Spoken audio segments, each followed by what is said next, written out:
Assalamualaikum Ibu. Waalaikumsalam. Sebelumnya terima kasih juga Ibu udah berkenan ingin diwawancara oleh kelompok kita gitu Bu. Nah untuk kita ini wawancara ini ada maksud tersendiri itu Ibu. Maksudnya itu untuk memenuhi salah satu tugas dari mata kuliah pendidikan kesenian yang diampu oleh Bapak Julia gitu Bu.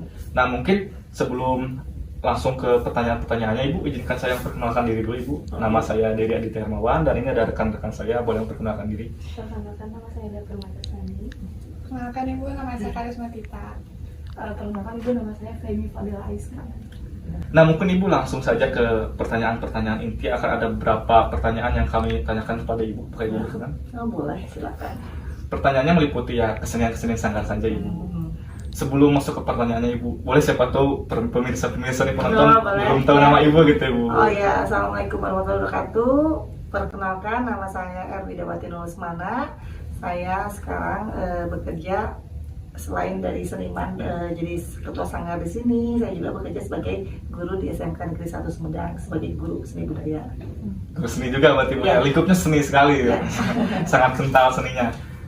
Mungkin Ibu langsung saja kita ke pertanyaannya. Ini kan ada tugas dari Bapak Julia untuk mencari tahu tentang sanggar-sanggar yang ada di Sumedang nih Ibu. Mungkin ada beberapa sanggar gitu yang di Sumedang nih. Nah, saya memilih sanggar Ibu gitu Bu. Ada nggak sih Bu maksud-maksud tersendiri atau nama-nama sendiri dari sanggar Ibu ini? Sebetulnya ini kalau sanggar ini kan sudah berdiri sangat lama karena ini turun-temurun. Ibu itu termasuk ke generasi ketiga. Yang pertama itu generasi dari kakek, namanya ini video ini lukisan ini namanya R.O. Semanakarta di Kusuma di tahun 1 Februari 1924 didirikan, tapi dengan bukan namanya Padepokan Sekar Pusaka, tapi dengan nama Sekar Pusaka, karena Sekar Pusaka itu dulu itu adalah pemberian dari bupati zaman itu dalam Bintang ketika Bapak Ono ini menarik juara pertama mendapatkan piala medali emas. Ketika itu diadakannya ada pada Ratu Wilhelmina itu zaman VOC, bahwa yang menari yang terbaik adalah Bapak Ono, karena dulu itu tayuban itu sangat tari tayuban itu wajib harus bisa ditarikan oleh nonoman-nonoman pada saat itu dan dilombakan, dan alhamdulillah Bapak Ono menjadi juara pertamanya dan diberikanlah nama Sekar Pusaka, dan akhirnya Bapak Ono sendiri Sekar Pusaka itu dijadikan untuk nama sanggar. Tuh. Yang kedua, beliau meninggal dari 1987 di tahun sekitar 88 atau 89. Jadi diteruskan oleh ayah dari Ibu R.F. Semanakarta di Kusuma almarhum. Beliau menambahkan dengan nama Padepokan, jadi Padepokan Sekar Pusaka, karena berkeinginan bahwa Ibu itu berkeinginan ada Padepokan itu adalah bukan hanya sanggar seni tari saja, tetapi ini adalah sebagai wadah dari seluruh seniman menampung biasanya pendidikan di sini. Karena kan biasanya yang sekarang gitu ya, sanggar itu hanya nama sanggar saja, bukan ada pelatihan. Biasanya sanggar tuh intinya itu untuk ekonomi, misalnya untuk panggung gitu. Tapi kan tidak semua sanggar itu yang langsung ada pelatihannya gitu. Sampai sekarang alhamdulillah masih dilanjutkan setelah meninggalnya ayah Ibu 2004. Ibu lanjutkan jadi sebagai ketua sanggar Padepokan Sekar Pusaka sampai sekarang gitu. Jadi Ibu melanjutkan karena memang ciri khas dari sanggar itu sendiri ini, karena ini adalah tarian klasik. Kalau dulu disebutnya adalah tari kerses. Kerses itu kalau di mana-mana orang Suteraja, orang mana ini Sumedang mungkin kenal dengan kakek Ibu. Yeah. Kakek Ibu adalah seorang tokoh tari, maestro tari, pencipta tari yang ada di Kabupaten Sumedang. Dan alhamdulillah Ibu juga memperjuangkan bagaimana cara melestarikannya ketika kemarin mengajukan salah satu tariannya untuk dijadikan warisan budaya tak benda 2022, dan alhamdulillah ditetapkan tarian salah satu tariannya tari Jengrana jadi WMITB Indonesia 2002, dan tanggal 9 Desember penganugerahannya di kementerian gitu. Teman-teman berarti sangat berprestasi sekali sanggar Ibu ini. Mungkin secara singkat nih, ini adalah biografi sanggar itu mungkin ya Bu ya, secara singkat saja dilaporkan gitu. Nah berarti dapat disimpulkan sanggar ini itu merupakan sanggar turun-temurun berarti Ibu ya. Berarti Ibu tuh pewaris ketiga. Generasi ketiga. Nah Ibu, tadi kan Ibu berbicara tentang sanggar yang kemudian berubah menjadi Padepokan. Nah ini kan ada perubahan nama gitu Bu. Nah di perubahan nama ini kan berarti ada juga seni-seni yang lain yang bisa masuk ke padepokan ini juga gitu Bu? Ya, awalnya memang kan dikhususkan untuk tari Iya. gitu kan. Kesini dengan melihat situasi kondisi sekarang dan menurutnya mungkin dulu itu laki-laki wajib menari, dan sini kan laki-laki itu jarang sekali untuk bisa menari, padahal tarian kakek ibu adalah tarian laki-laki gitu kan. Setelah itu dan orang tua ibu itu ayah Pak Epen itu menginginkan padepokan itu jadi menampung semua ini, sehingga dia juga pernah mempunyai konsep, mempunyai keinginan untuk menyatukan seluruh keseniman yang ada di Sumedang dalam satu wadah yang namanya dulu itu KSBS, Kandaga Seni Budaya Kandaga Seni Budaya Sumedang kalau nggak salah itu. Mungkin keinginannya sangat tinggi, pengen menyatukan, tapi dia tidak menjadi ketua. Dan ketuanya itu dari salah satu pemilik dari Kuda Renggong. Jadi tidak hanya seni tari aja, dari seni musiknya, seni apa. Kalau khusus di Padepokan Sekarang Pusaka ini, karena memang tari itu dari segala aspek itu ada masuk ya. Mungkin kalau tari mah sudah pasti, tetapi kan selain itu mungkin musiknya itu harus belajar. Hanya terbatasan orang, tapi minimalnya dengan tari terlebih dahulu baru ini. Kalau dulu kan orang tua ibu itu multi talent. Selain dia itu bisa nari, bisa punya konsep, tapi dia juga lukis. Nah, ini hasil lukisannya gitu kan. Sehingga pada saat itu bikinlah sebuah perlombaan koreografi atau apa gitu. Jadi mungkin itu keinginan dari paknya. Ya mungkin bisa dibilang sebagai pencetus lah awalnya gitu Bu ya. Selain seni tari gitu Bu, di sini ada kesenian apa aja gitu? Kalau di sini kan fokusnya lebih ke tari sebenarnya. Mungkin memang kalau untuk yang lainnya hanya untuk ketika ada perform yang diharuskan untuk live gitu kan, pasti secara tidak langsung pasti harus belajar dengan alat musik gitu kan, karena memang untuk tarian klasik ini sangat jarang dan susah orang-orang itu pengen belajar. Karena kalau dulu sekarang ngomongnya jaipongan, padahal di Sumedang sendiri yang asli Sumedang itu adalah tarian Kesumedangan. Ya kalau jaipongan udah Jawa Barat gitu kan, seperti itu. Makanya sedikit demi sedikit, kalau ibu kan tidak hanya di sanggar gitu kan, kebetulan ibu adalah seorang guru, jadi di sana diterapkan juga sedikit demi sedikit gitu kan sanggar. Jadi bisa nanti ketika ada perform misalnya yang diharuskan yang generasi penerusnya melakukan regenerasi ya harus gitu. Nah Ibu kan sekarang nih di era sekarang ini ada banyak sekali permasalahan ya Bu, terutama tentang kesenian tradisional gitu Bu ya. Ibu kan ini sebagai guru di sanggar juga, sebagai ketua sanggar, pemilik sanggar juga, sebagai guru di SMK yang guru seni juga gitu Bu ya, kental sekali tentang keseniannya. Ibu ada cara sendiri nggak sih Bu untuk melestarikan kesenian ini, terutama kesenian tradisional, supaya anak-anak di masa sekarang, zaman-zaman milenial ini bisa masuk ke sana gitu, supaya lebih tertarik lagi gitu? Kalau salah satu dari dulu sering gitu kan untuk bagaimana caranya itu dalam pelestarian ya, karena memang sudah menurunnya dari tahun 70 itu sampai gedung GIM itu penuh, yang mau berlatih di lantas itu penuh. Kesini jadi benar dengan situasi era milenial ini sendiri sangat susah untuk orang-orang itu padahal orang luar negeri itu lebih menghargai kesenian yang asli gitu kan. Kenapa orang kita yang sendiri punya pemiliknya kita tidak gitu? Makanya dengan sedikit demi sedikit gitu, melalui pendidikan, dengan dikasih pemahaman. Tapi sebelum pemahaman mungkin dikenalkan dulu, yaitu satu, ibu harus sering tampil, sering melihat. Mungkin kalau sering melihat adanya pasang giri, adanya apa, itu adalah sesuatu bahwa untuk evaluasi ketika anak itu pengen belajar itu untuk mendapatkan lebih gitu. Dan alhamdulillah memang banyak sedikit untuk yang meskipun tidak sebanyaknya yang jaipongan gitu yang sekarang, karena memang kalau dilihat dari kemampuan dari tarian ini sangat susah gitu kan. Di sini ada bedanya, kalau jaipongan itu tidak ada pakem. Kalau tari klasik ini ada pakem, ada standarnya. A sampai Z itu tidak boleh dirubah karena sudah ada hak ciptanya. Ketika kalau jaipongan, judulnya ini kok beda ya? Oh karena ini kreasi. Ketika kalau untuk tarian klasik ini bentuk tari yang kayak seperti halnya paskibra gitu kan, misalkan hadap kiri kanan itu sudah seperti itu patokan, tidak boleh dirubah. Kalau ini sama juga ada standarnya, misalkan bentuk-bentuk gerak sedikit demi sedikit. Nah kalau ibu itu dengan mengajak dulu, oh mau nggak tampil, sedikit-sedikit. Atau ibu di sini proses pelatihannya dengan cara memberikan tarian yang ya kalau misalkan sekarang dokter kan setiap orang takut dengan ke dokter ya, dikasih permen dulu ya kan. Oh apa yang ibu juga masak dulu ke anak-anak, oh apa yang disuka. Ketika dia anak suka sedikit-sedikit dia sudah bisa menari dan mampu, karena tarian klasik itu susah. Jadi ketika mau belajar nol ke klasik itu sangat nanti susah dan mungkin dia jadinya malas gitu kan untuk belajar karena dia tidak bisa terus gitu. Makanya sedikit demi sedikit ibu bikin kreasi gitu kan, yang ada tarian Indonesia, maksudnya Nusantaranya gitu, dengan di mix gitu kan, yang mungkin yang mudah bisa diikutin dengan anak-anak, sehingga sedikit demi sedikit setelah itu dia perform tampil di mana dan ibu sedikit-sedikit disuapin lah tarian ini. Dan alhamdulillah banyak gitu yang penerus-penerusnya sekarang anak SD, SMP, SMK udah mulai nih.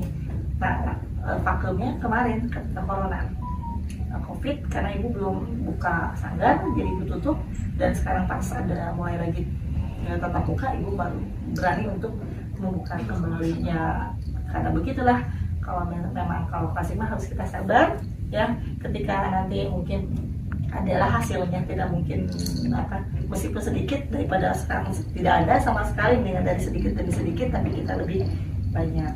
Mudah-mudahan dengan program pemerintah dan berjanji bahwa ketika ini menjadi BBTB, dia membantu untuk melestarikan, yaitu apakah memuri, apakah melalui nanti pemwajiban dengan dinas pendidikan ketika pelajaran ini masuk ke sekolah-sekolah. Karena ini kan udah menjadi warisan budaya Tabenda gitu, udah milik Sumedang, tari Jaingrana ke Sumedang, berarti itu udah milik Sumedang. Makanya usaha deui, alamun teu kurang anu dipelajari.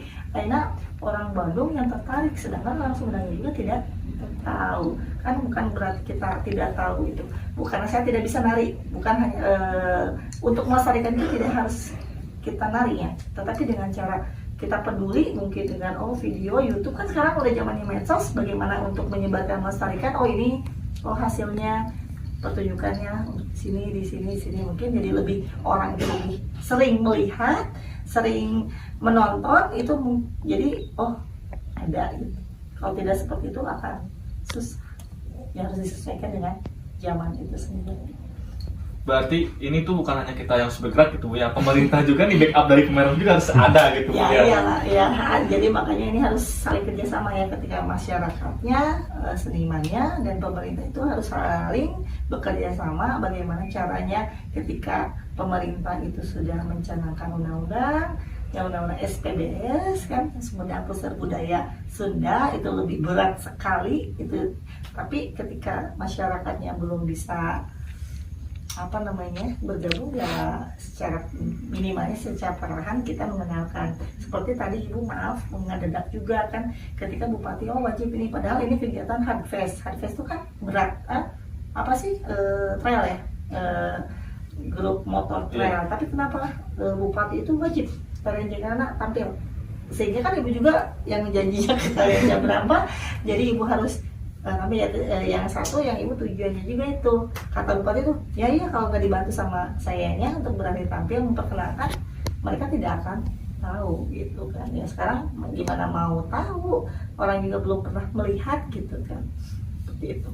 Nah teman-teman kan tarian klasik dari Sumedang ini menjadi sebagai kekayaan khas Sumedang ya Bu ya. Pemerintah sudah mendukung, banyak sanggar terus sanggar ibu ini merupakan pewaris asli begitu ya Bu, tarian klasiknya Sumedang. Berarti sekarang tinggal SDM-nya. Kalian gimana kalian menentukan nasib kesenian dari daerah kalian sendiri gitu? Apakah kalian mau melanjutkan atau tidak gitu? Kalau kalian tidak mau melanjutkan, itu sangat keputusan sangat sayang sekali. Karena banyak sekali Bu ya orang dari luar negeri bahkan rela-relakan datang ke sini untuk belajar sendiri ya Bu. Ya makanya kan sekarang dengan caranya banyak sekali diklaim sama Malaysia. Nah itu, yaitu bahwa kitanya juga nggak peduli gitu kan, orang tuan rumahnya nggak peduli. Ya udah, karena memang mungkin ibu juga paham dengan kalau Malaysia kan kita dekat ya, berdampingan, terus Melayu juga mungkin memang kebiasaannya kita hampir sama, pasti akan hampir ada kesamaan gitu kan. Nah ini mudah-mudahan ibu juga sering banyak ada penelitian, tidak hanya di anak UPI juga, anak SSI yang di bidang seni ya, ada UPI Bandung, ada SSI, ada SMK 10, bahkan ada dari Jakarta itu UNJ juga. Ibu sangat welcome karena kenapa ini dengan seperti ini anak-anak meneliti ini adalah suatu bukti bahwa memang keberadaan dari ini, dan alhamdulillah sampai sekarang kan banyak skripsi, tesis sampai disertasi yang mengangkat tentang tarian ini. Ini ada suatu bukti pelestarian kan. Kalau ibu pelit, buat apa kan ilmu itu jangan pelit kita untuk disertakan gitu. Berarti sangat bagus sekali ya Ibu tentang tugas yang observasi ini baik dari UPI maupun dari universitas lain gitu Ya. untuk rangkanya melestarikan lah secara nggak langsungnya gitu Betul. kan Bu. Ini kita ini kan sebagai calon guru ya, kita juga harus melestarikan gitu kesenian-kesenian dari tradisional Sumedang ya, apalagi wah banyak sekali sebenarnya Bu ya kesenian dari Sumedang ini, terutama tari klasik ini Ya, Bu. betul. Tadi sudah agak masuk ke ranah eksistensi nih Bu Ya. sekarang. Eksistensi tari klasik maupun sanggar itu bagaimana sih? Iya, kalau dari dulu memang kan sampai kakek ibu itu tahun 82 mendapatkan hadiah seni dari Presiden melalui Menteri Daud Yusuf pada saat itu. Itu adalah sebagai bukti bahwa Pak Ono itu adalah seorang cipta. Itu berbarengan dengan Pak B.J. Habibie. Ketika itu B.J. Habibie sebagai hasil yang teknologinya. Kalau untuk di seninya kakek ibu dan satu lagi dari dari Bali. Nah itu ada fotonya, diberikan rencana hadiah seni dan sekarang disimpan di museum. Itu adalah bukti bahwa penghargaan yang sangat besar, dihargai bahwa Pak Ono itu mempunyai karya-karya yang sangat luar biasa. Selain itu tarian-tariannya gitu kan, selain Melangla Buana di tahun dari 70 di Expo Jepang dimanapun gitu kan, ini adalah bukti bahwa sampai sekarang, dan tadi juga ibu sudah menari, berarti kan tarian ini tidak punah, jadi masih tetap dilestarikan. Alhamdulillah setiap hari Sabtu sebenarnya itu jam 2 ibu sekarang adakan pelatihan untuk untuk anak-anak, yaitu untuk belajar lebih dalam lagi itu di jam 3 atau jam 2 gitu. Kalau untuk yang selain dari kegiatan festival keraton dan semuanya, itu banyak sekali lah kegiatan-kegiatan baik event kabupaten, provinsi maupun nasional, yang alhamdulillah pernah ditampilkan tarian-tarian di sini gitu. Nah, hanya bertulis kemarin saja gara-gara COVID kita break semuanya ya, tidak hanya ini, pembelajaran juga tidak ada gitu kan. Jadi bagaimana caranya ya dengan penghidupan yang ya sebisa-bisanya, dan alhamdulillah sekarang udah mulai lagi gitu kan, dihargai.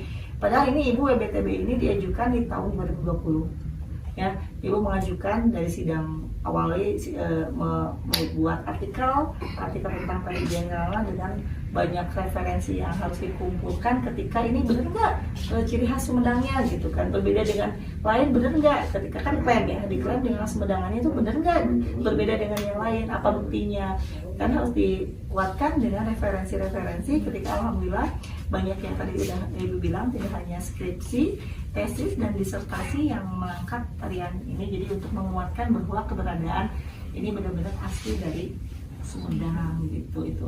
Dan perjalanannya itu sampai sekarang, dan alhamdulillah ya karena COVID break baru 2022. Alhamdulillah kemarin sidang penetapan di bulan September, ada tuh di Google, kalau ada lihat silakan. Itu ada bahwa yang Sumedang itu mengirimkan 4, diantaranya ada Panahan, Bangreng, tari Jenggrana, sama satu lagi adalah Cikeruhan. Masuk ke Jawa Barat sudah masuk, tetapi di Indonesianya, di nasionalnya hanya tarian Jenggrana aja yang lolos gitu, sampai ditetapkan bahwa ini asli. Karena yang mungkin yang 3 masih belum siap mungkin referensinya. Jadi itu mudah-mudahan tugas-tugas kalian ya, ketika banyak sekali ini adalah Sumedang itu banyak sekali budaya-budaya, tidak hanya tari gitu kan.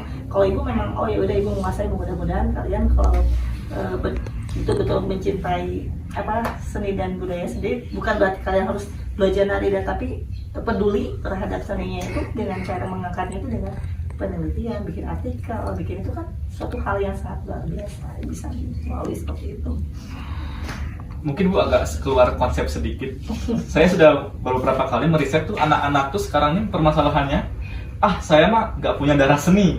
Nah, untuk permasalahan itu Bu kan anak-anak bilangnya saya nggak punya darah seni, jadi saya kalau belajar seni itu pasti gak bakal bisa gitu. Ya. Nah, menurut ibu sendiri itu bagaimana Bu? Karena memang kalau melihat anak yang sekarang itu yang apa namanya ketika belajar itu pengen langsung instan, yaitu ya.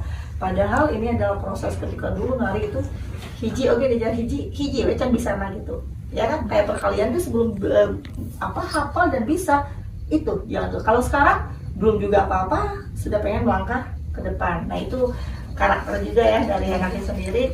Ketika seperti itu ya kalau ibu dengan sabarnya bagaimana cara, karena ada beberapa teknik ketika mengajarkan tari itu tidak harus gini, kamu mengikuti gaya, nggak mungkin akan bisa. Tetapi kalau kita step by step, bagaimana kakinya melangkah perlahan gitu, tangannya seperti apa, dengan sedikit demi sedikit, alhamdulillah bisa mengikuti. Berarti perlu kesabaran ekstra kalau dari guru itu sendiri ketika mengajarkan tiap orang itu yang berpunya basic yang berbeda. Ketika satu orangnya cepat tanggap, yang satunya lambat gitu. Ketika kita ke kanan ya kalau otaknya mah pengen ke kanan, tapi ketika naik dan ketika gerak dia ya susah gitu. Tapi ya kita harus sabar. Kalau guru itu tidak boleh memandang sebelah mata. Ketika kan sekarang harus belajar diferensiasi, itu harus diberlakukan dimanapun. Jadi ketika kita harus membaca karakter dari anak-anak itu sendiri, oh ini bukannya tidak bisa, bukannya dia bodoh, tetapi mungkin dia lambat untuk mengikuti. Ada tahapannya untuk ini. Nanti dibantu dengan temannya yang sudah bisa, coba bantu gitu. Dengan seperti itu sedikit demi sedikit ya alhamdulillah meskipun tidak ini tapi ada perubahan gitu. Dan waktu demi waktu, dan alhamdulillah apa yang diomongkan itu, karena memang gini, kalau nari itu bisa tidak harus seperti nyanyi. Kalau nyanyi itu udah, makanya kalau ibu kalau yang punya suara indah, suara emas itu sangat anugerah yang sangat luar biasa. Tidak bisa dirubah. Kita ketika suara kita seperti ini, ya udah tidak bisa nyanyi, rek falas ya gitu kan. Kalau nari mah bisa dirubah, bisa diarahkan ketika anaknya itu ada suatu niat yang memang pengen bisa gitu. Ya terbukti ibu di SMK itu kan jurusan teknik gitu kan. Ketika sekarang ada karawitan. Kalau dulu kan bangunan elektro listrik gitu kan, yang teknik bagaimana cara memasukkan tari. Dilema kan ketika seorang guru mengajar nari di lingkungan mayoritas laki-laki gitu kan. Dengan sedikit demi sedikit, dengan pendekatan ya satu, kalau tugas guru makan pasti dikerjakan, betul nggak? Ya gitu. Tapi kita juga tidak harus egois secara guru ya. Seperti apa dulu tariannya harus disesuaikan dulu apa dengan kemampuan. Ya minimal, oh ya udah diberikan tarian laki-laki. Kalau perempuan bisa ngikuti, laki-laki kan tidak malu gitu kan. Nah itu sedikit demi sedikit, dan akhirnya sampai sekarang Bu dulu mah ya nggak bisa ngelangkah juga, akhirnya bisa. Ini dari anak SD yang mungkin ya kakinya tuh pas melangkah tuh gede gitu kan, susah gitu kan. Tapi dengan sekarang, dan alhamdulillah pada saat sekarang dia udah SMP, ketemu lagi dengan ibu di SMP, dia ada tugas, Bu ternyata ada tugas ya SMP, dan alhamdulillah saya udah belajar di SD gitu kan. Itu suatu kelebihan gitu kan, maksudnya ketika teman yang lain belum belajar, belum bisa, dia sudah melangkah jauh ya, udah satu langkah di depan gitu kan. Itu suatu, makanya nah dengan begitu ngajak temennya gitu kan, ayo latihan di sini gini kan. Kalau sekarang mah mau juara kan belum tentu kan. Kalau sekarang namanya menang kalah itu udah pasti di dalam lomba gitu kan. Tetapi seperti apa dulu lombanya gitu kan, yang penting bagaimana. Kalau ibu gini, ketika ada lomba bukan yang juara yang target, tetapi ketika kamu sudah bisa tampil di depan panggung, itu suatu hal yang sangat luar biasa. Kalau targetnya juara, jadi nanti anak itu mendidiknya untuk ambisi, untuk seperti apa. Jadi ini yang penting kamu harus tampil di depan umum, itu suatu hal yang sudah sangat luar biasa. Karena kita tuh susah untuk berbicara atau tampil di depan umum, itu sangat susah. Itu yang pertama gitu, udah belajar ditampil, dan yang penting sampai jet kalian tidak fatal. Dan alhamdulillah kemarin terbukti, kemarin ada pasang giri, ibu mengelatih dari nol. Ada anak BHS ya, anak BHS, Bu saya mau ikutan tapi saya nggak bisa nari, gimana ya caranya? Ya udah sini, datang ke sini, dia dilatih dari nol. Dan akhirnya setelah tarian itu satu tarian bisa, keduanya gampang mengikuti gitu. Itu adalah ya bagaimana cara kesabar ya. Kalau namanya guru, kalau nggak sabar susah. ya kan? Ya kalian nanti mungkin ya sekarang dengan kayak nanti anak-anak apalagi anak SD ya, dengan yang satu yang nggak bisa diam gitu kan, yang satu ini kan bagaimana cara ya, kalau anak-anak ada, kalau sekarang susah dengan karakter yang berbeda, dengan dikerasi malah nggak mau, ya kan? Susah dikasih pendekatan melunjak, gimana sih gitu, ya kan? Terlalu dekat, tapi bagaimana kita juga menempatkan diri tetap sebagai guru, tetapi bisa sebagai teman juga, tapi bukan berarti temannya ada batasan juga tuh. Nah itu mungkin ya, kalau ini ibu masuk dulu ke apa namanya, ke lingkungannya kalian seperti apa, ya udah dengan kesukaannya mereka ikut aja dulu, itu dengan sedikit-sedikit, karena anak-anak sekarang mah dengan apa yang dia suka dulu lah. Oh ya udah, mau nggak lari gini-gini, oh ya bu mau, boleh ke rumah gitu kan, silakan.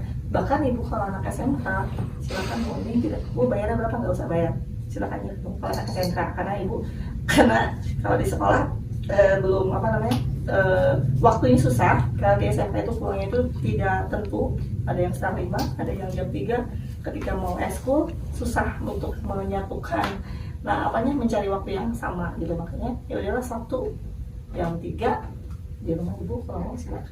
Ya ambil, ada beberapa orang yang mau, ya kalau nggak mau nggak dipaksakan, karena percuma gitu kan, gitu. Karena ini kan harus ekstra yang itu. Nah, untuk teman-teman yang ingin belajar tari tradisional tapi masih berpikir, saya nggak ada darah seni dari atasnya gitu, mungkin buanglah jauh-jauh pikiran itu teman-teman, karena tidak ada proses yang akan menghasilkan hasilnya gitu. Jangan hanya mau serba instan tapi nikmati aja prosesnya, mungkin gitu ya Bu ya. Karena apabila kalian sendiri merasakan kebahagiaan tersendiri dalam tari, mungkin kalian akan mendapatkan achievement bagi diri kalian yang mungkin orang lain tidak akan dapatkan gitu. Mungkin lanjut lagi ya Bu, ada nggak sih Bu sedikit wejangan-wejangan untuk anak-anak sekarang nih, kaum milenial ini Bu? Ya itu yang tadi gitu kan, ketika boleh, kalau ibu orangnya itu tidak melarang mereka untuk belajar hal yang berbau apa zaman now gitu kan, dengan K-pop, terus apa Korea atau BTS yang gitulah, yang grup-grup seperti itu, ya silakan. Tetapi satu, jangan lupa dari mana kita asal, ya itu yang penting itu. Kadang kemarin, Bu saya punya ini nih, dia English club, bukan English club, Japanese club katanya. Saya senang dengan anime-animenya gitu. Ya kamu boleh, tapi kamu bisa nggak memadukan apa budaya kamu dengan batiknya, dengan apanya, itu kan bukti. Jangan terlalu kamu fanatik, kalau fanatik itu salah, kalau berlebihan itu salah. Ketika kamu bisa mematchingkan apa yang kalian suka, tetapi kalian jangan lupa dengan jati diri asal kalian itu dari mana. Itu yang penting itu. Ya, ini siapa lagi kalau misalkan sekarang kita asalnya kita lahir di sini, namun terkurang kusah deui gitu. Nah mau mulai sadaya soalnya sekarang mah benar-benar mudah-mudahan dengan pengeluaran sekarang kan seni udah itu harus, ya sekarang dia pun bekerja sebagai apa, tapi tetap seninya mana, kemampuannya mana, mau di pemerintahan, mau di bank atau apa, tetap aja gitu. Sangat banyak sekali teman-teman ilmu yang saya dapatkan. Mungkin teman-teman juga masih mendapatkan ilmu-ilmunya ya. Sangat banyak sekali daging di sini nih teman-teman. Tolong ditonton videonya sampai akhir juga gitu ya teman-teman. Nah mungkin karena kita keterbatasan waktu gitu Bu ya. Mohon maaf juga apabila dari saya terutama ada kesalahan-kesalahan yang agak sedikit gimana gitu Bu ya. Dari teman-teman juga mohon maaf Bu. Mungkin sekian sesi wawancara dari kami Bu. Mohon maaf apabila ada kesalahan. Wassalamualaikum warahmatullahi wabarakatuh.